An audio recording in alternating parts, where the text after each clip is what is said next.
Hi guys, my name is Latravian Haggerty. Sorry I couldn't make it to class today. I have an interview with Goldman Sachs and they're flying me out to Utah as we speak.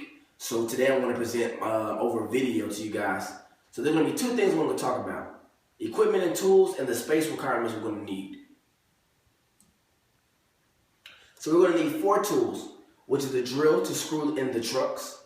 We're going to need the skating tool, which is to hold the screws in or to screw the bearings. We're going to need a screwdriver for manual use, just in case the drill goes out. We don't want to stop production. We're going to use a handheld razor with soft grip. The handheld razor is to cut off the grip tape, and it's comfortable for the operator as well, so the operator can increase his performance.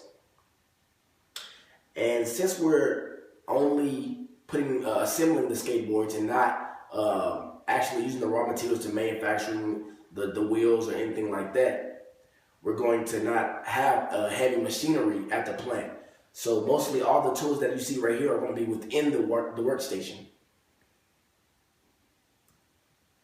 So right here, as you can see, there's the drill that I described in the last slide.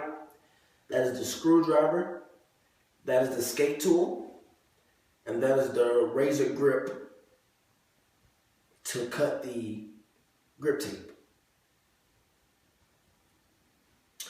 Space requirements for parking. So we're going to have 250 employees. 40% of the cars will be compact cars. So we're going to be in a centralized location, and for every 1 spot is for every 3 employees. We're going to have no walls, 90 degrees, double loaded with 2-way traffic.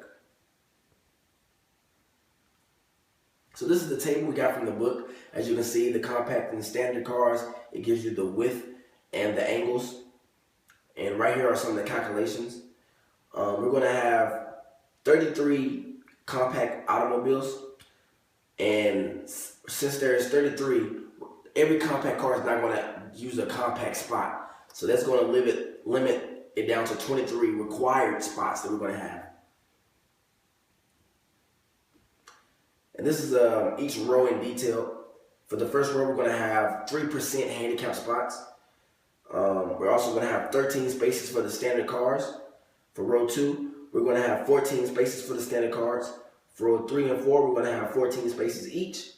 For row 5, we're going to have 15 spaces for the compact cars. And for row 6, we're going to have 19 spaces for the compact cars. And the area we're going to use is going to be 150 by 200 feet.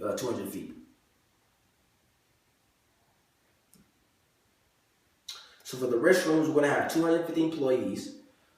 Since looking at the table, since we have 250 employees, that's 7 water closets and 12 lavatories. And basically the water closets are the toilets and the lavatories are the sinks. For the men, we're going to have 3 toilets. So that gives us 37.5 feet squared. We're going to have 1 shower stall, which is going to give us 15 feet squared. We're going to have 6 sinks, which is 36 feet squared. We're going to have 3 urinals on top of the toilets. And we're also going to have 1 entrance, which is 15 feet squared, so that the door won't hit the stalls. For the women, we're going to have 4 toilets, and we increased the amount of toilets because they don't have any urinals.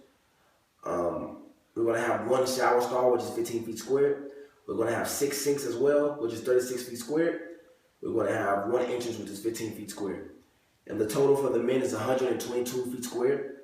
And the total for the women is 116 feet squared. So the space requirements for food. We're going to have an industrial facility, 250 employees. We're going to have 2 30-minute shifts. And the table type is going to be 36 square. So the cafeteria calculations, since we're going to have 125 people per shift, the end calculation ends up being 1,688 feet squared. For the serving line, 1 line can serve 7 employees per minute, and 700 employees in the first third, so first 10 minutes of each meal shift. So therefore, we're going to have 2 lines. So the serving line and the cafeteria by itself, calculated together, equals 2,288 feet squared. For the full kitchen, looking at the table for 200 meals, which is for the 200 employees, that gives us 1,000 feet squared. So adding the full kitchen, the serving lines, and the cafeteria gives us a total of 3,288 feet square. We're also going to have health services, just in case somebody gets hurt. We're going to have a total minimum of 100 feet square. And the reason we're going to do minimum is because we don't have a lot of heavy machinery, so it's less likely for people to get hurt. And that is the end of my presentation.